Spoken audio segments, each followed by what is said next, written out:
बिस्मिल्लाहिर्रहमानिर्रहीम। अस्सलाम वालेकुम। मैं हूं जलील खान कुराची। आप देख रहे हैं मेरा यूट्यूब चैनल और फेसबुक पेज। मीर रज़ा अली केस के हवाले से गुफ्तगू करेंगे। कुछ इंतहाई अहम तरीन डेवलपमेंट सामने आई है, वो आपके सामने रखनी है। एक तो सबसे बड़ा मुतालबा जो डे वन से रज़ा अली के वालिद मीर हुसैन कर रहे थे कि रज़ा अली के जो पार्टनर हैं उनका उनकी तफ्तीश की जाए, उनका डेटा इकट्ठा किया जाए, उनको बुलाया जाए वो कहाँ पे हैं। कुछ लोग ये दावा कर रहे थे कि वो मुल्क से बाहर चले गए हैं क्योंकि वो रूपोश थे, वो समझ नहीं आ रहा था कि वो कहाँ पे हैं। तो बहरहाल मोहम्मद अहमद उनका नाम है, जो उनके पार्टनर हैं, वो पहली बार मंजर आम पर आए हैं और बाकायदा तौर पर उन्होंने सेशन कोर्ट से रजू किया है। और सेशन कोर्ट से रजू करने के बाद ये इस्तदा किया है कि मेरा रज़ा अली के साथ एक बिज़नेस मामलात थे और रज़ा अली के वाक़े के बाद मुझे ये ख़दशा है, गो कि मैं इसमें मुलव्वस नहीं हूँ, उनका यही कहना था, उनके वकील का यही कहना था,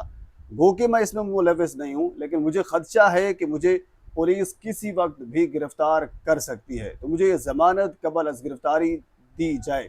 तो ये उन्होंने इस्तदा की। तो फिर अदालत ने 1 लाख मुचलके के इवज़ उनकी ज़मानत जो है वो तकरीबन कह लीजिए कि वो 1 लाख मुचलके के इवज़ 15 अगस्त तक उनकी जो ज़मानत क़बल अज़ गिरफ़्तारी मंजूर कर ली है। और साथ ये हुक्म दिया है उनके वकील को, यानी अदालत की जानिब से ये अब ऑर्डर भी आया है कि 15 अगस्त को मौसूफ खुद मोहम्मद अहमद जो मीर रज़ा अली के पार्टनर हैं वो अदालत के अंदर पेश हों, इस चीज़ को यकीनी बनाया जाए। तो 15 अगस्त को अब देखते हैं, आज 14 है, कल की बात है। तो कल जब मोहम्मद अहमद जो हैं वो पेश होंगे अदालत के अंदर, तो उस हवाले से फिर मीडिया के क्या सवालात होंगे, क्या वो मीडिया के सवालात के जवाबात दे पाएंगे या फिर कह लीजिए कि वो इससे किनारा कशी करेंगे। क्योंकि जो मीर रज़ा अली के वालिद है मीर हुसैन, उनके संगीन इल्ज़ामात थे। उन्होंने बार बार कहा कि जो उनके बिजनेस पार्टनर्स हैं वो कहाँ पे हैं, उनको बुलाया जाए, उनको शामिल तफ्तीश किया जाए। पुलिस जो है वो उनको गिरफ्तार भी नहीं कर रही थी, लेकिन जो अब मामला है वो थोड़ा सा हमें सुलझता हुआ नज़र आ रहा है। अच्छा, इसके साथ एक और इंतहाई अहम तरीन चीज़ वो ये है कि पुलिस ने तकरीबन कोई 21 अफराद को हिरासत में ले रखा था और इसके साथ कुछ और लोगों को भी हिरासत में लेने का इरादा था। और इसके साथ पुलिस ने अब ये जांच की है कि उनके साथ, क्योंकि ये इल्ज़ामात भी आ रहे थे कि रज़ा अली ने खुदकुशी की है और उन्होंने बहुत से लोगों के कर्जे देने थे। तो इस हवाले से पुलिस ने सुराग लगाया है और ये पता चला है कि तकरीबन 5 करोड़ रुपए का कर्ज उन्होंने देना था। उनके मामलात थे माली हवाले से, इस किस्म के मामलात हो जाते हैं बंदे के, जब बंदा कोई नया स्टेप लेता है, कोई नई चीज़ लेता है, तो कर्ज जो है बंदे के ऊपर चढ़ जाता है, इसमें कोई बड़ी बात नहीं है। तो बहरहाल 5 करोड़ के कर्जे उनके ऊपर थे और इस हवाले से फिर पुलिस ने 2 अहम शख्सियात को, एक का नाम आबिद बताया जा रहा है और दूसरे का नाम मोनी बताया जा रहा है। आबिद से पुलिस के मुताबिक उन्होंने तकरीबन 1 करोड़ 75 लाख रुपए जो है वो उनसे कर्ज ले रखा था और इसी तरह फिर जो मोनी है उनसे तकरीबन भी कोई 5 लाख के राउंड अबाउट जो है वो भी कर्ज ले रखा था। इनसे कर्ज कब लिया था, क्यों लिया था, किस मद में लिया था, इनको वापस कब करना था, इस हवाले से इन्हें तहकीक करने के लिए इनको भी शामिल तफ्तीश किया गया है। पुलिस की जानिब से इन्हें जो 2 अहम किरदार हैं, आबिद और मोनी, जिन्होंने कर्ज दिया है, ये तकरीबन कोई 2 करोड़ का राउंड अबाउट जो है वो रकम बनती है तकरीबन। तो इसके अलावा और भी बहुत से लोग हैं, क्योंकि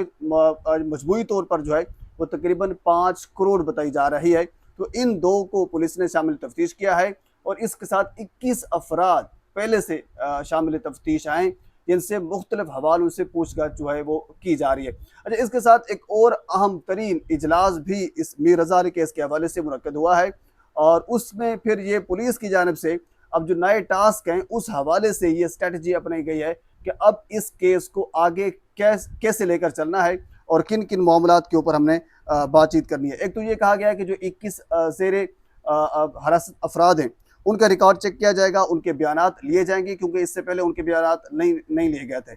और इसके साथ उनके वालिदैन के बयानात भी रिकॉर्ड नहीं किए गए थे। अब के बाद जो इजलास हुआ है उसके अंदर ये तय पाया है कि जो वालिदैन हैं उनके बयानात भी लिए जाएंगे और इसी तरह फिर ये भी तय पाया है कि जो मीर रज़ा के सोशल मीडिया अकाउंट्स हैं, उसमें फेसबुक होगा, टिकटॉक होगा, इंस्टा है, ट्विटर है, जो भी सोशल मीडिया के अकाउंट्स हैं, उनकी जांच पड़ताल के लिए भी एक लाहे अमल बनाया जाएगा कि उनके रवाबित किन लोगों के साथ थे, वो क्या कुछ करते थे। कुछ हो सकता है वहाँ से भी कोई चीज़ कुछ क्लू मिले। तो ये एक नया इजलास हुआ है, उस इजलास के अंदर कुछ नए एजेंडे रखे गए हैं, कुछ नए अहदाफ रखे गए हैं, उनको पूरा करने के लिए भी बाकायदा पुलिस जो है वो इस वक्त सरगर्म है। अच्छा, इसके साथ जो मैंने कल भी आपको ये बताया था, जो रिपोर्ट जमा कराई गई है पुलिस की जानिब से अदालत के अंदर, उसमें बाकायदा तौर पर ये कहा गया है कि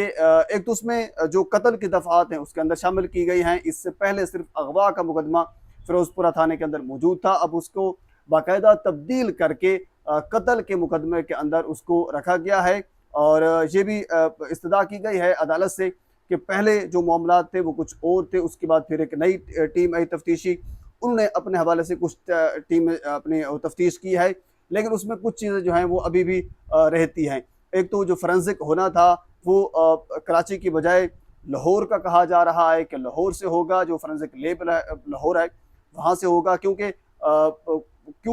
जो जबरा नासिर साहब हैं वो ये कहते हैं, जो उनके वकील हैं वो ये कहते हैं कि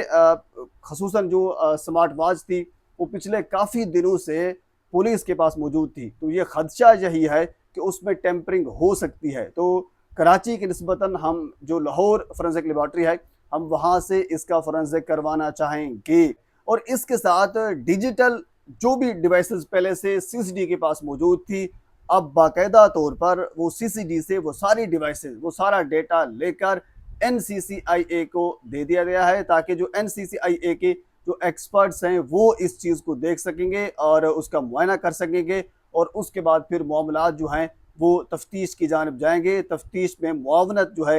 इस कदर जो है वो हो सकती है, ये कहा गया है। अच्छा, इसके साथ जियो फेंसिंग के हवाले से पुलिस ने ये कहा है, क्योंकि पहाड़ी इलाका है और मामलात इस किस्म के हैं, तो लिहाजा जियो फेंसिंग के हवाले से कोई चीज़, कोई खातर खा नताइज सामने नहीं आए। तो इसके साथ एक और चीज़, जो गोलियों का खोल होता है उसका मुआयना करने के लिए और उसमें बेच करने के लिए, कोई मेडिकल टर्म में मुझे इस चीज़ का कोई ख़ास ज़्यादा इल्म नहीं है, पर रिपोर्टली इस जो हमने